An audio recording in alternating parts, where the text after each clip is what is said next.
कैसे हैं प्यारे प्यारे बच्चों।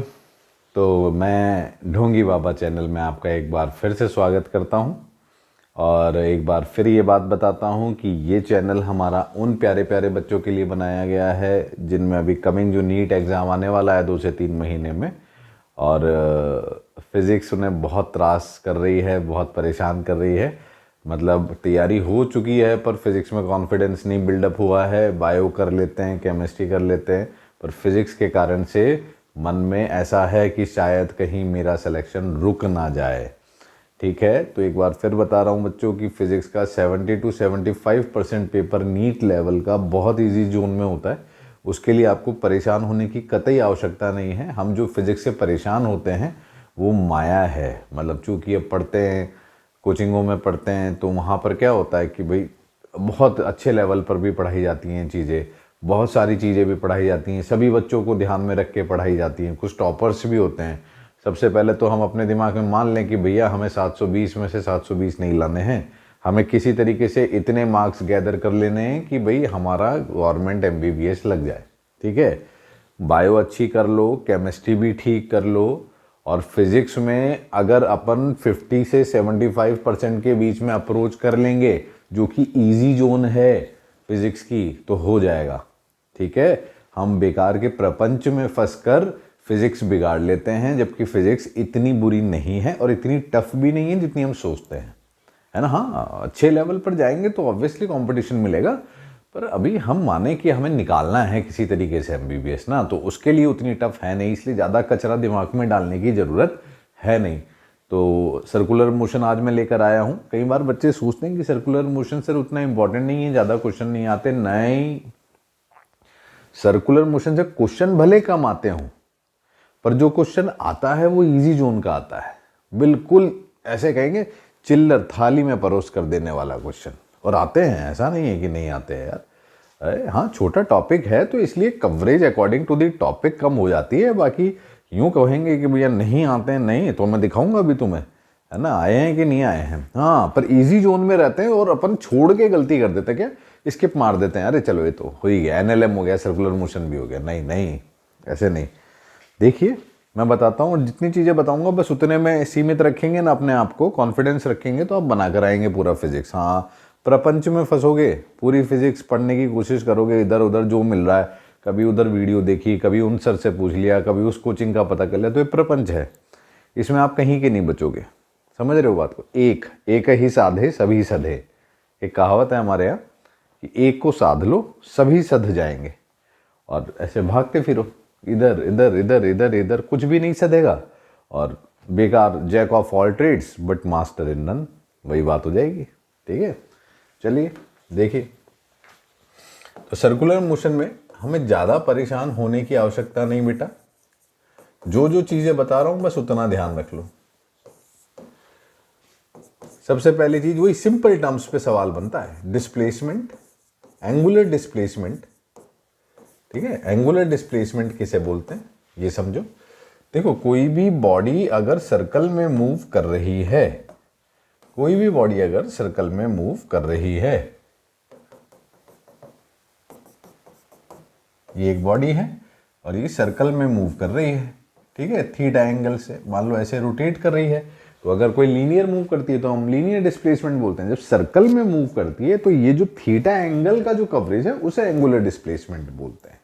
ये बात ध्यान रखना, थीटा, और इसका डायरेक्शन क्या होता है ये बात भी ध्यान रखना कि थीटा एक ऐसी क्वांटिटी है कि इफ थीटा इज लार्ज, अगर ये लार्ज है तो हम इसे स्केलर क्वांटिटी मानते हैं, and if theta is small, अगर एक छोटा सा एंगल है तो हम इसे वेक्टर क्वांटिटी मानते हैं। हाँ, ये कहानी है ना। क्यों है, कैसे, उस पर चर्चा करने का कोई फायदा नहीं है।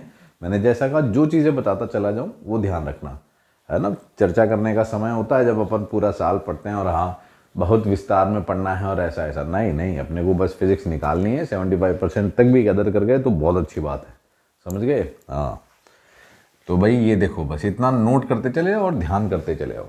अच्छा, डायरेक्शन, इसे एक्सियल वेक्टर बोलते हैं। डायरेक्शन इसका राइट हैंड थंब रूल से निकाला जाता है। जितने भी एक्सियल वेक्टर्स हैं सबका राइट हैंड थंब रूल से, जिस डायरेक्शन में थीटा घूम रहा है इस डायरेक्शन में, तो जो थंब का डायरेक्शन है वही डायरेक्शन आपका थीटा का डायरेक्शन, यानी बाहर की तरफ।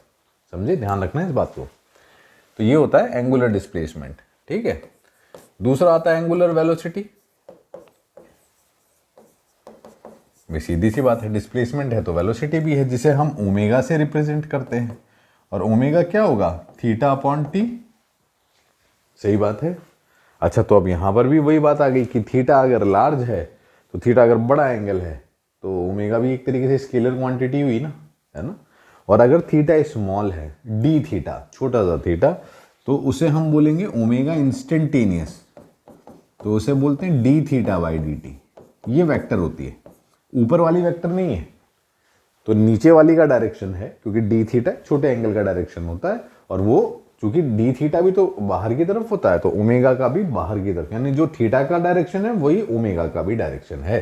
इस बात को बहुत अच्छे तरीके से ध्यान में रखना, ठीक है। तो theta upon T is omega. Now what is acceleration. अब वही सारी टर्म जो लीनियर में है वही एंगुलर में भी है, एंगुलर एक्सीलरेशन। और इन्हीं पे डायरेक्ट क्वेश्चन बनते हैं बेटा, मैं फिर बार बार बता रहा हूं, अल्फा बोलते हैं इसे यहां पर। तो एक्सीलरेशन क्या होता है, rate of change of velocity. Velocity किस रेट से चेंज हो रही है, तो अल्फा इज मतलब omega, delta omega by delta T, या फिर अपन जिसे लिखेंगे D omega by D T, ठीक है वही। तो ये आपका अल्फा होता है, ठीक है। तो तीन टर्म्स तो हमें ये पता होनी चाहिए। एक्सीलरेशन जब सर्कुलर मोशन में आएगा ना बच्चे, तो यहां पर थोड़ा सावधान होना, क्योंकि यहां पर बच्चा बहुत कंफ्यूज होता है। क्योंकि यहां पर सर्कुलर मोशन में अलग अलग तरीके के एक्सीलरेशन यूज किए जाते हैं। कौन कौन से बताता हूं।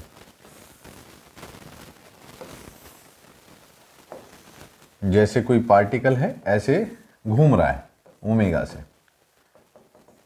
ठीक है, ऐसे घूम रहा है, तो एक तो अपन ने देखा कि अल्फा है ना, अल्फा होता है D omega by D T, rate of change of omega, मतलब ओमेगा किस रेट से चेंज हो रहा है वो अल्फा होता है। इसे एंगुलर एक्सीलरेशन बोलते हैं। अब मान लो कोई ओमेगा से घूम रहा है, तो ओमेगा और वी में भी रिलेशन होता है, v equals to omega R होता है। ये चीज ध्यान रखेंगे, R is radius of the circle.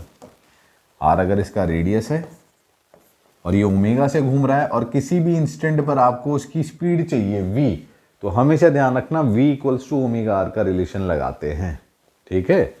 हाँ, तो यहां पर वेलोसिटी है ना, तो ये डायरेक्शन चेंज हो रहा है तो वेलोसिटी तो हमेशा चेंज होगी। ये सवाल वो कई बार पूछते हैं कि भाई एक यूनिफॉर्म सर्कल में पार्टिकल घूम रहा है, उसकी स्पीड सेम है ना, मतलब मैग्नीट्यूड ऑफ वेलोसिटी सेम है, यूनिफॉर्म है ना, तो बताओ वेलोसिटी चेंज हो रही है क्या नहीं हो रही। कई बार बच्चा सोचता है सर मैग्नीट्यूड तो चेंज हो ही नहीं रहा, तो वेलोसिटी चेंज नहीं होगी, पर ऐसा नहीं है, क्योंकि जैसे जैसे पार्टिकल आगे जा रहा है तो उसका डायरेक्शन तो चेंज हो रहा है ना, और डायरेक्शन चेंज होगा वेक्टर में तो चीज क्वांटिटी तो चेंज हो गई ना फिर।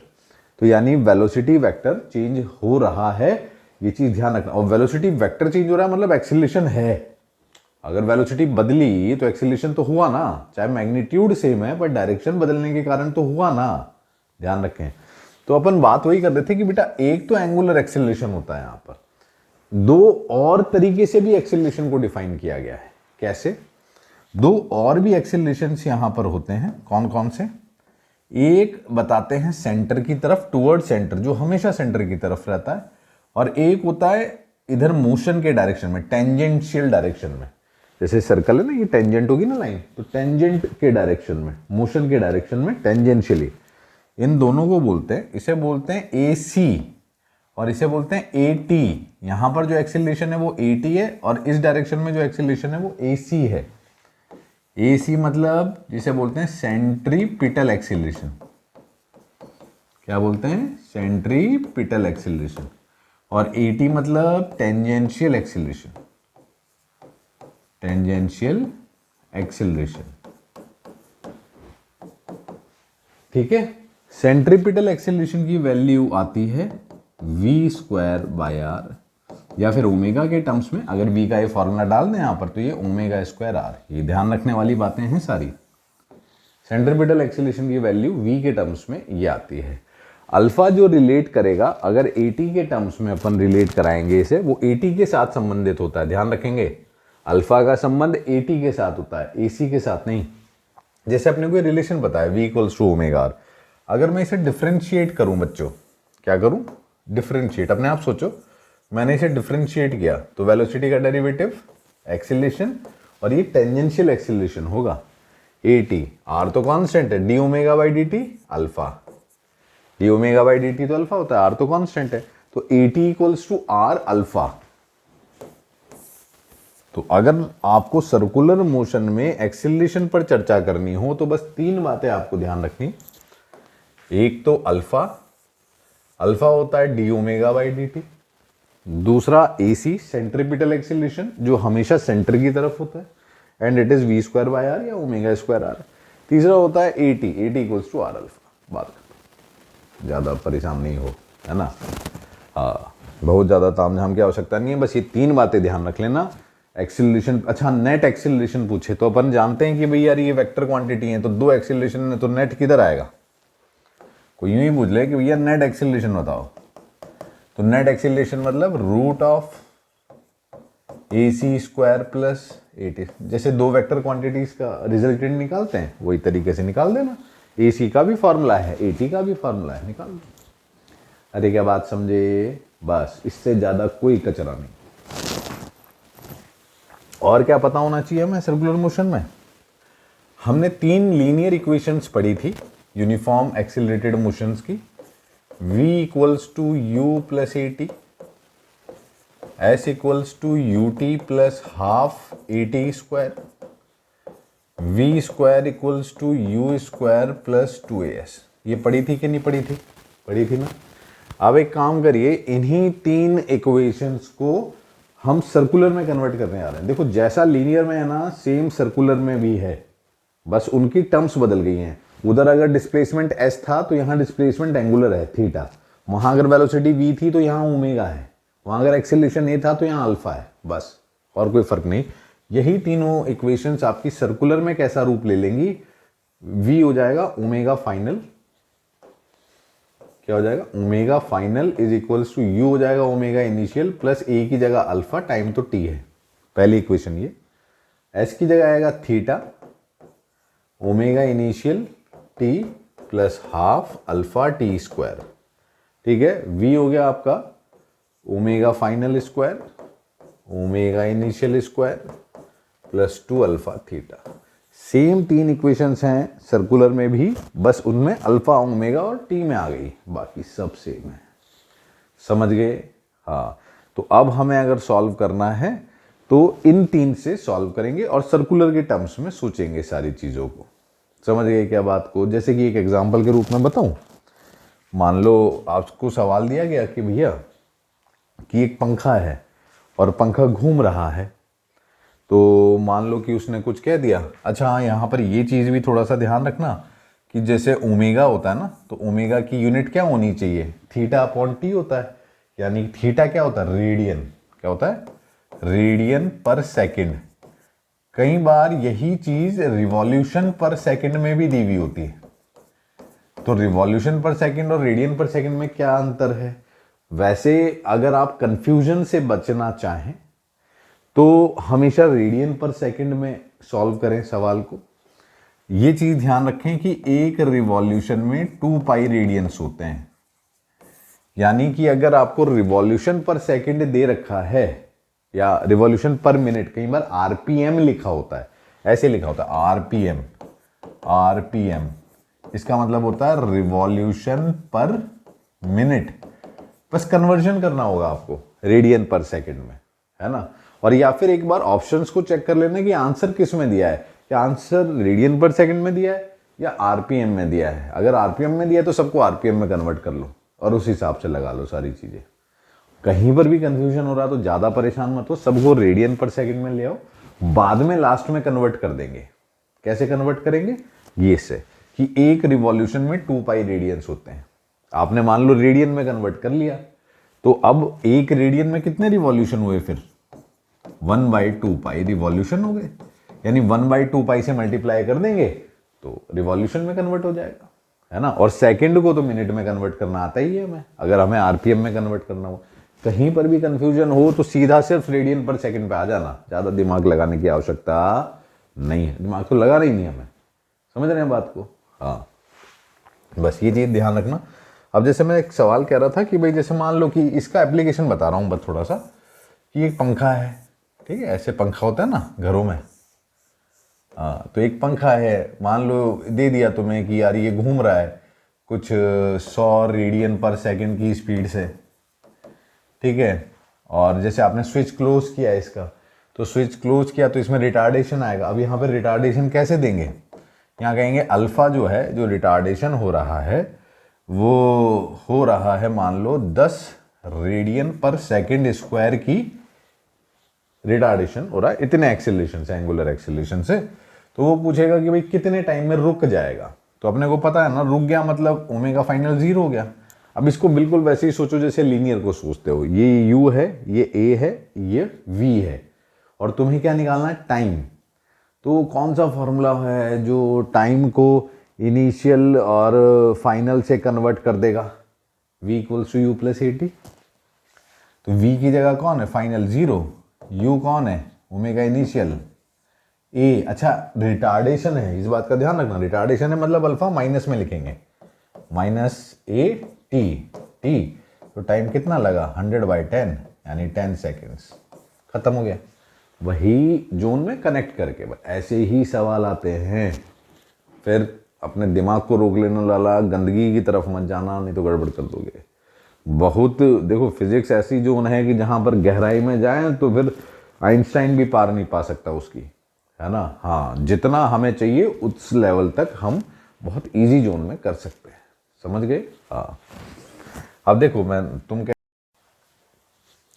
चलिए तो अब कुछ सवाल करके देख लेते हैं कि देखो कैसे सवाल आते हैं हर साल। 2023 का क्वेश्चन है, अभी आया पिछले साल। The angular acceleration of a body moving along the circumference of a circle is, जो एंगुलर एक्सेलरेशन है उसका डायरेक्शन किधर होता है बेटा, अभी डिस्कशन किया था हमने कि थीटा, ओमेगा और अल्फा तीनों एक्सियल वेक्टर्स होते हैं, ठीक है। यानी उनका डायरेक्शन अलोंग द एक्सिस होता है, जो राइट हैंड थंब रूल से निकालते हैं। खत्म, इतना पता है, खत्म सवाल। Along the axis of rotation. देखो चिल्लर क्वेश्चन, वापस देख लो, अगला देख लो। सेकंड क्वेश्चन ये भी 23 में आया हुआ है। A particle is executing uniform circular motion with velocity v and acceleration a, which of the following is true. भाई ये भी अभी अपन ने बात की। सब क्वेश्चन बेसिक्स में, सारे बेसिक्स पर होते हैं। हाँ देखो, जो कोई इक्का दुक्का आएगा, कुछ 25% सवाल तो ऐसे आएंगे कि भाई जो अच्छे 720 जो 720 ला रहे हैं उनके लिए भी तो होंगे ना। ज़्यादा प्रपंच में नहीं फंसने का है, बस ध्यान दो, बेसिक पे कंसंट्रेट करो, 75% तक आराम से गैदर कर लोगे मार्क्स। अपने आप देखो, एक पार्टिकल एग्जीक्यूट कर रहा है एसएचएम, यानी इसकी वेलोसिटी है, मान लो उसकी मैग्नीट्यूड कांस्टेंट भी है, पर ये बात हमने अभी डिस्कस की कि यार डायरेक्शन अगर चेंज हो रहा है तो वेलोसिटी तो बदल रही है ना। तो वेलोसिटी बदल रही है तो मतलब वेलोसिटी कांस्टेंट तो नहीं रही ना, वेक्टर क्वांटिटी है ना, तो वेलोसिटी तो कांस्टेंट नहीं है। एक्सेलरेशन, अब इसने ये नहीं बोला कौन सा एक्सेलरेशन, अल्फा, सेंट्रीपिटल, टेंजेंशियल, कौन सा। तो जब नहीं बोला है, सिर्फ एक्सेलरेशन बोला है, तो नेट एक्सेलरेशन है, ठीक है। अब चूंकि एक्सेलरेशन भी वेक्टर क्वांटिटी है और हम जानते हैं कि नेट एक्सेलरेशन जो होता है ये सेंट्रीपिटल है, ये टेंजेंशियल है, तो इन दोनों का जो रिजल्टेंट आता है वो नेट होता है। तो ये भी तो डायरेक्शन अपना बार बार चेंज करेगा ना, तो ये भी बदल रहा है।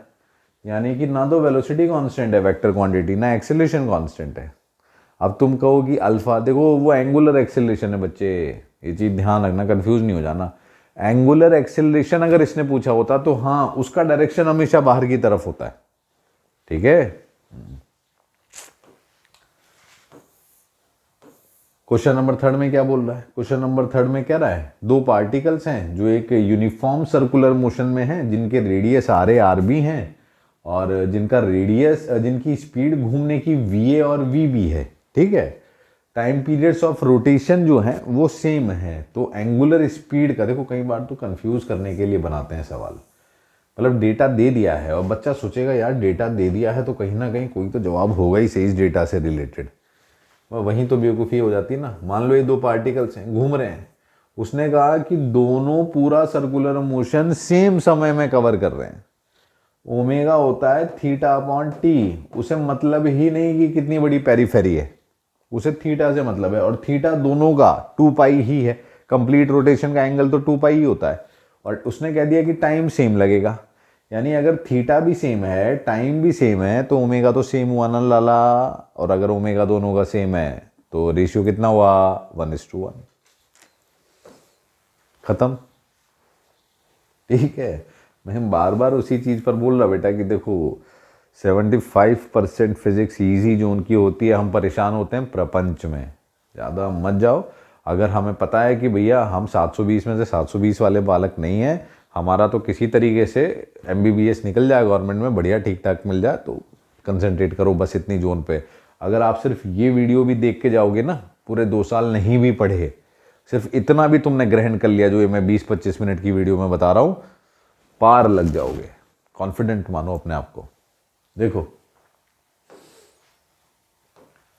A particle starting from rest, जैसे जैसे बोले डेटा लिखते चले जाओ, रेस्ट से स्टार्ट कर रहा है, ओमेगा इनिशियल 0 है, moves in a circle of radius r, एक सर्कल में घूम रहा है रेडियस r के, it attains a velocity v0, यानी ओमेगा फाइनल जो है, हम जानते हैं कि v equals to omega r होता है, तो ओमेगा यानी कि v/r होगा ना, तो फाइनल वेलोसिटी दी v0, तो ओमेगा के टर्म्स में लिखते हैं अपन तो v0/r, रेडियस r दिया हुआ है। On completion of n rounds, यानी थीटा, एक राउंड में कितना थीटा होता है, 2 पाई, तो n राउंड्स में कितना होगा, n इंटू 2 पाई। u दिया है, v दिया है, s दिया है, एक्सीलरेशन पूछा है, कौन सा formula, v² equals to u² plus 2as, तो v² equals to u² plus 2a मतलब अल्फा, s मतलब थीटा, 2n पाई। देख लो क्या आ रहा है अल्फा, v0² अपॉन 4n पाई r², बात खत्म। ये अल्फा, कौन सा ऑप्शन है, थर्ड। मैं फिर, मेरा इन वीडियोस को बनाने का सिर्फ एक ही तात्पर्य बच्चे, कि आपके अंदर से वो भय निकले, और कॉन्फिडेंस तभी गैदर होता है जब हम विश्वास भी करते हैं और ज़्यादा भागते नहीं दुनिया में इधर उधर। देखो 10 चीज़ें देखोगे ना तो 10 बातें दिमाग में आएंगी और कॉन्फिडेंस लूज करोगे। एक जगह स्टिक रहो। अगर कॉन्फिडेंस लूज है, मैं फिर बार कह रहा हूँ, आप देखो, प्रैक्टिस करो घर पे, और उन सवालों को करने की कोई जरूरत नहीं है जो 25% में आ रहे हो, जो 75, जो ईजी है, तुम्हें दिख के पता लग जाए, हाँ यार डेफिनेशन या जो मैंने पढ़ाए हैं सब उसी में से सवाल बन रहे हैं, उनको अटेम्प्ट करते चले आओ। प्रीवियस ईयर सवाल लगाओ नीट के, और कुछ करने की जरूरत ही नहीं है। Previous year, previous year, previous year, बस, और उन्हें बार बार करो, क्योंकि वही तुम्हारा रिवीजन है, वही तुम्हें कॉन्फिडेंस देंगे। नई नई चीज़ों में जाओगे, कॉन्फिडेंस लूज करोगे, सवाल नहीं बनेंगे, हमें सारा बनाना ही नहीं है। समझे बात को? ठीक है, stick to the note, jack of all trades but master in none, कुछ गैदर नहीं करोगे, प्रपंच हो जाएगा। सीधा स्टिक रहो, इतना करना है, वीडियोस देख लो, इतना पढ़ना है, बस, बात खत्म। सवाल आ रहे हैं, वो भी दिखा के जा रहा हूँ, ठीक है? चलो नेक्स्ट मिलते हैं नेक्स्ट वीडियो में, वर्क पावर एनर्जी पर, ठीक है? चलो।